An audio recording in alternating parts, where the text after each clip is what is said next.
প্রথম বাচ্চার বাপ এবং মা হতে যাচ্ছেন আমাদের জান্নাত ভাই, তোমাদের ফিলিংস কেমন? এদের ফিলিংস আবার কিরকম হতে পারে? যারা 3 মিনিট 21 সেকেন্ডের ভিডিও দিয়ে আজকে পপুলারিটি অর্জন করলো, ভাইরাল হয়ে গেল, তাদের ফিলিংস আর কি হতে পারে?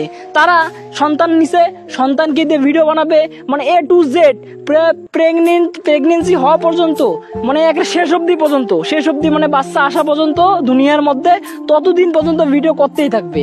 কারণ এদের রক্তে শিরায় শিরায় ভিডিও জিনিসটা ঢুকে গেছে, অশ্লীলতা জিনিসটা ঢুকে গেছে। এদের দ্বারা আপনারা কি আশা করেন?